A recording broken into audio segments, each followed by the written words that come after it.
Thanks for joining us for the latest episode of the Secure Connections podcast, brought to you by IOTSA, the Internet of Things Security Services Association. I'm Brian Sherman, your host for today's episode, The Dark Web, Why MSPs Should Be Concerned. Joining us is the esteemed Gjeret Stein, founder of Ultra Scary, an advanced cybersecurity and compliance auditing firm. For those of you who haven't met or worked with Gjeret, his understanding of the channel and the issues MSP faced is firsthand. He founded and ran his own managed services firm, but has worked collaboratively with many VARs, MSPs, in a number of channel-focused communities over the years. With that, let me welcome Gjeret Stein to the Secure Connections podcast. Good day, Gjeret. Good morning, Mr. Brian. I always like to start off the podcast with a little background on our guests. So Gjeret, in this case, you and I go back a few years, but I don't think I've ever asked you why you decided to pursue a career in IT. What motivated you to get into tech? I have always loved technology, loved the movie War Games, all that other fun stuff. Back in the 90s, one of my friend's father was a digital VAR, sold Digital Equipment Corporation equipment, and he was starting his own ISP back in 1995 in a small town called McGuanago, Wisconsin. He hired me on, and I got to help little old ladies get their Windows 3.1 connected to the internet. And while that side of the business was slow, I was over on the other side of the wall building computers for places like the Chicago Stock Exchange and Aurora Healthcare. Sweet. So when did you decide to start your own business? In 2000, when everybody was dumping their money into the Y2K bug, there wasn't much of a need to spend any money on OpenVMS. So I lost my job. That was weird in the technology world. So I became IT administrator for a couple companies over in the Milwaukee area, including becoming a IT consultant for a different company. I thought, hey, I can make all of these same bad decisions myself. And I've been making those same bad decisions since 2007. So like many people in the tech industry, you had that forced business transformation. Yeah, absolutely. Very cool. So Gjeret, I know you spend a lot of time now working in cybersecurity, even touching on IoT and working with other channel partners. But one of the things I wanted to talk about today is a little discussed topic, at least not discussed enough from what we're seeing, is what exactly is the dark web? And where did it originate? I know there's a lot of theories and you hear some discussion, but I'd like you to kind of walk us through what it is and where it started. Now, dark web is a fun marketing term, much like cloud computing is. And dark web comes from, we have the clear web, and the clear web is you go on the internet, you hop on Google, you look up nasa.gov, and you hit the NASA website.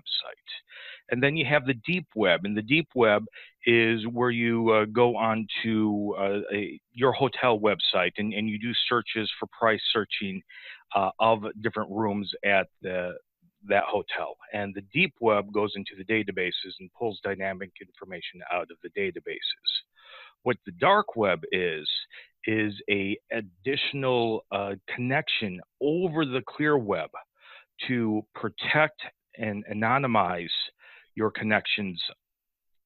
So your connection is not easily traceable, not easily found out. And there is a whole society down beneath the clear web, hidden inside of the dark web. And we have different technologies such as Tor and I2P, but Tor is the big one. Tor is the Onion network. And the Onion network, Tor stands for the Onion router.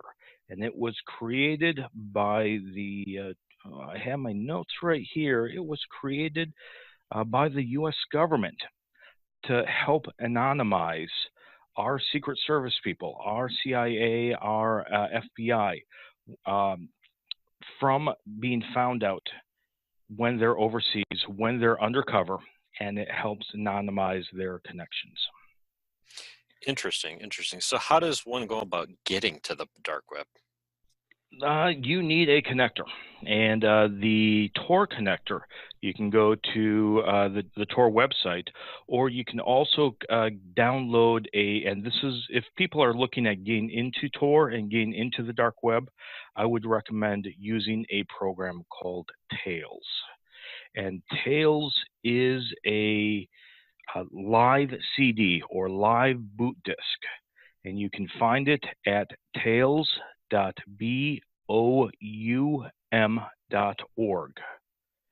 And this live boot disk allows you to connect securely to the Tor network. And once you turn that computer off, it forgets everything you've done on that session. Interesting. Very interesting. So when one goes about gaining access to the dark web and enabled their computer and they're all set up, what things do they find? The dark web and Tor in particular uses a technology called Vidalia, and that's where the term onion comes from.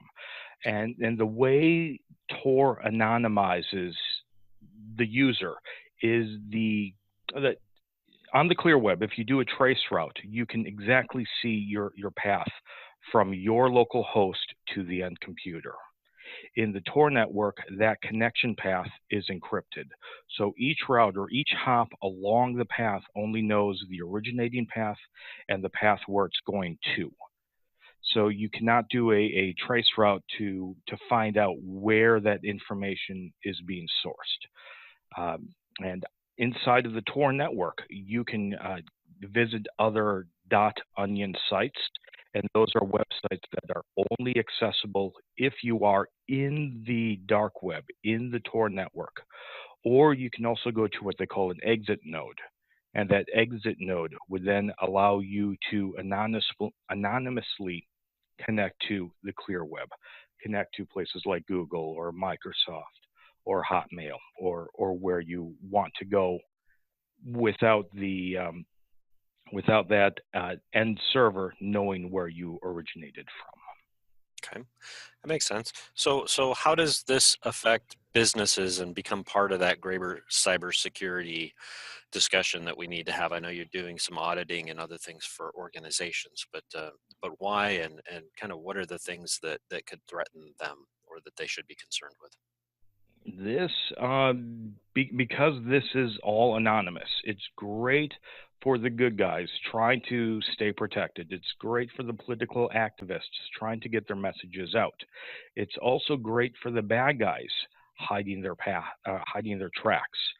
So if you are a bad guy, you can connect to the Tor network and then do an attack against a website or a company and have it very difficult for that company to know who is attacking you.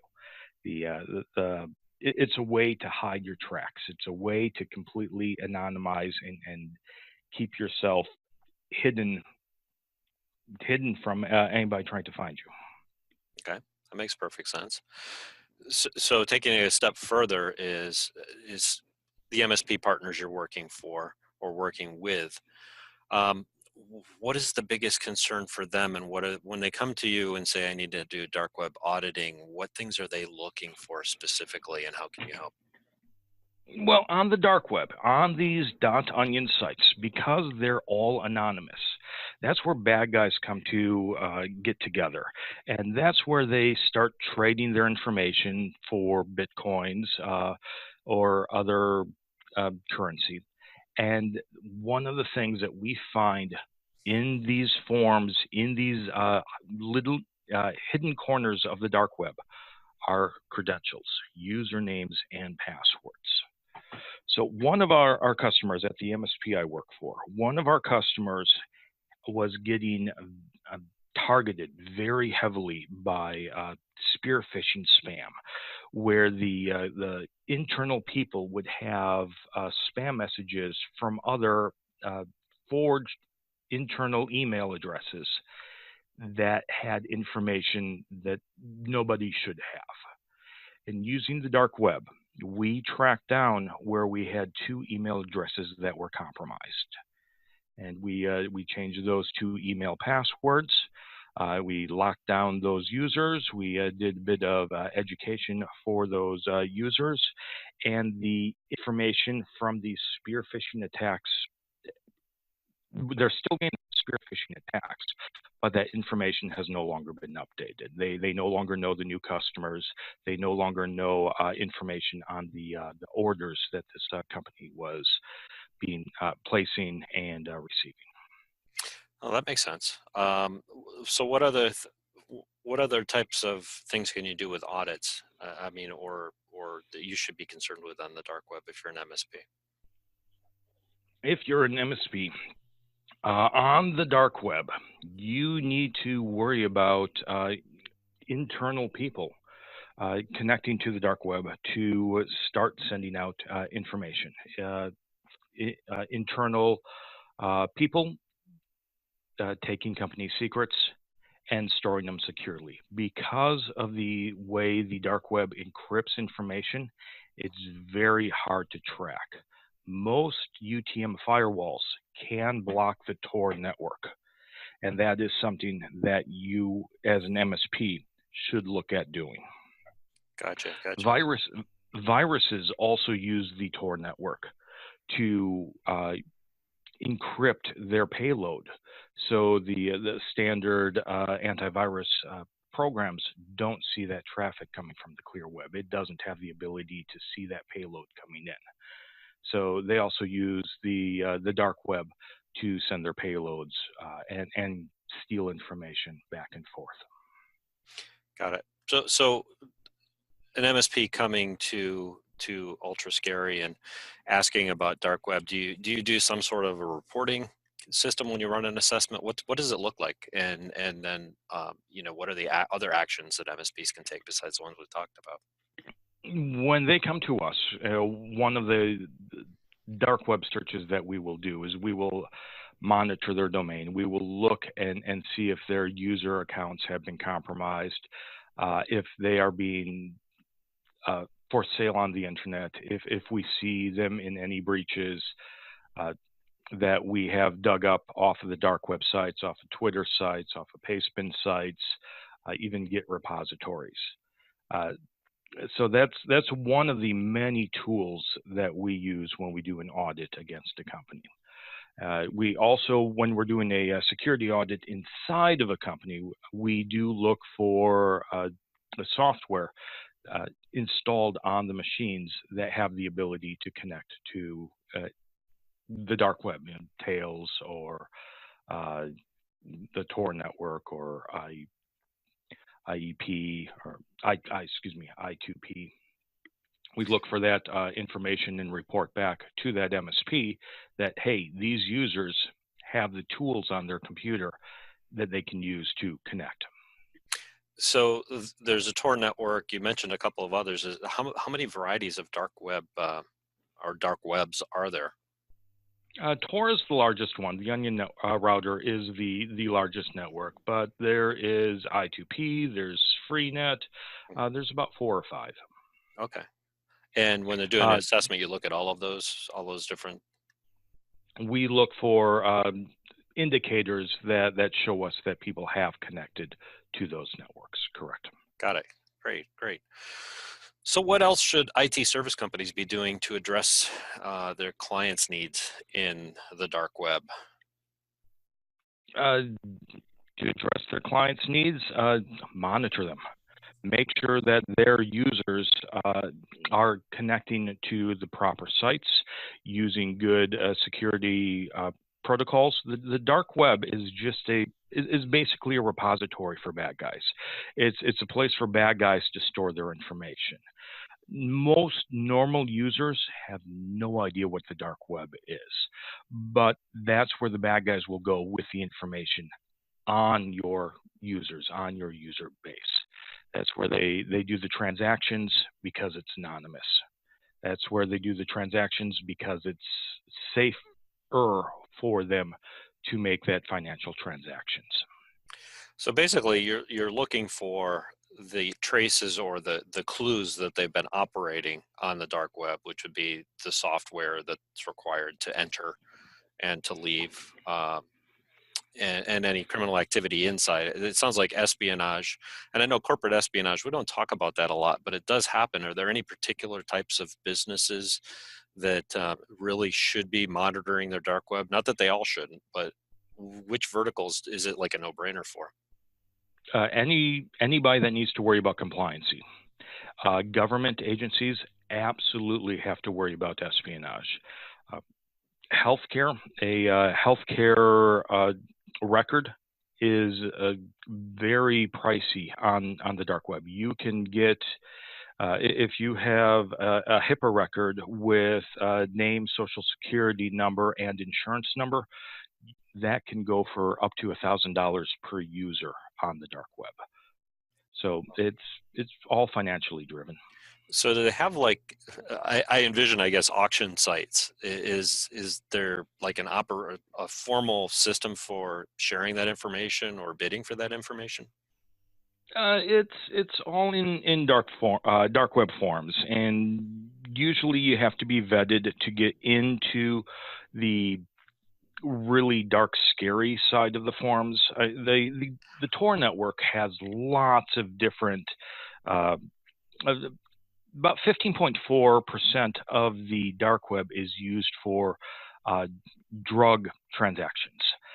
The biggest one being Silk Road, which was taken down a couple of years ago.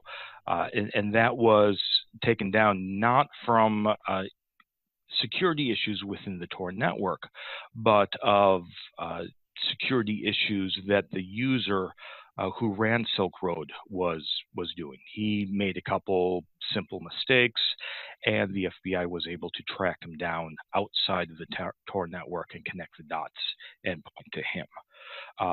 But that was a completely illegal operation that was running for years on the Tor network that the government had a very hard time cracking down on. But there are plenty of market sites out there. And with the market sites out there, you can anonymously go off and buy information. Because it's anonymous and the market sites are run by bad guys, sometimes that information that you're also buying off of these market sites is not valid information, and people are there just to steal your money. That's an excellent point. There is no honor among thieves. So you mentioned healthcare records. What other type of information is I should say valued on the dark web? Usernames, passwords, anything with a .edu at the back end, that is a very easy sale. Information is gold on the dark web. Whistleblower information, blackmail information. If the Ashley Madison database that was released, that has a lot of people getting blackmailed on, so the spouses did not necessarily get letters saying, "Hey, guess what? You're being cheated on." Nice. I would bet that a lot of the stolen credit card data, or I should say compromised credit card data, that's an excellent forum, I would think, for sharing and buying that info on the web. Yeah.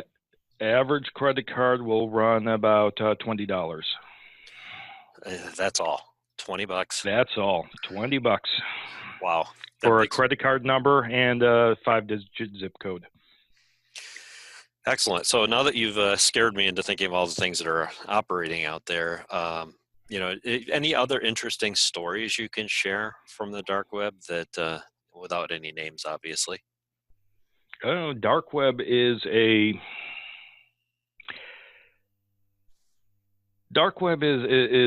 there's let's see, stories from the dark web. Aside from protecting our clients, it is the lowest of the low congregates on the dark web. So if you do not have a solid stomach, do not start dabbling around in the dark web. If you can't handle the B side of 4chan, don't start looking at the dark web. There is that is probably the number one place that child porn can be found. There are plenty of gore sites out there that some people just find it funny to link fake addresses, and you find yourself in the wrong location really quick. So if you are going off on the dark web, you have to be very, very careful of what you're looking at, and you have to be very careful about what you post. Gotcha. Well, that makes an excellent point for collaborating or partnering with an expert in that area like yourself that's doing it regularly and kind of knows the ins and outs as well. Is that you finding a lot of demand now from your channel partners? We're getting more and more. It's with all of these breaches in the news, it's really helping the awareness of what can happen on the dark web and what can happen with our customers, and what they can lose very quickly on the internet. Gotcha. So we have a very nefarious alternate internet that the funny thing is we hear about it occasionally, but in the channel space, it's not something that's been regularly talked about these days. But what do you see as far as the next 3 or 5 years? Is this going to be a common, or should this be a common service that's offered by the channel? It should be a service everybody offers, a monitoring service, and a monitoring service done by somebody other than your company. So you have an outside set of eyes looking in, and that reporting can either go to your company or directly to your customer, but that gives an air of authority, a air of authenticity that they are being protected, that you have an outside expert coming in to take a look and seeing and making sure that the information they have is still safe and has not been compromised. Makes perfect sense. What type of education does it take for the businesses? I'm assuming SMB is a big strength of the channel, but you also have municipalities, local, state, and local governments. Probably not as much state, but some of the agencies definitely are channel supported. How do they educate if I'm an MSP, how do I educate my customers or my clients about the concerns of the dark web? Any suggestions? Yeah. Contact us, have us do a dark web scan against your customer, and getting usernames and passwords for your customers is a great way to start the conversation. It's a lot of it is end user education of just being careful where they put their usernames and passwords into. A lot of the education comes in knowing that you need different usernames and different passwords on all of the online sites that you use, so you don't get cross-site credentials. And it's all education. It's all training your users. So like anything, the assessment a lot of times is their tool for being able to sell these type of services to their clients. It's a great way to sell these services to the clients. It's coming in and saying, "Hey, Mr. CEO, our partner here says your password is fluffy bunny slippers. Is that correct?" That definitely will get some eyes turning. Nice. Now I have to change my password. Thanks for sharing. I didn't say fluffy bunny slipper 69. Okay, gotcha. So it's an eye-awakening way of being able to sell, kind of the shock and awe that you can use on security services, and that's effective in other areas too, other assessments that you do. But you've given us a lot of great information today, Gjeret. Are there any other thoughts before we close? Always stay safe. Always make sure that you don't trust the information that you use, and double check all of your sources. Very good advice. So how can MSPs contact you if they have any questions? They can always email me. My name is kind of spelled goofy. It's Gjeret and the domain is at ultrascary.com, or you can visit us on our website at securityalwaysmatters.com, and you can also find us on Facebook at ultrascary. Excellent thoughts. On behalf of IOTSA, I'd like to thank Gjeret Stein from UltraScary for joining us today, and for those who tuned in to listen to our discussion as well. I'd also like to encourage you to take a few minutes to check out all the great cybersecurity content on the association's website, iotssa.com. Thanks again, and please have a fantastic and secure day.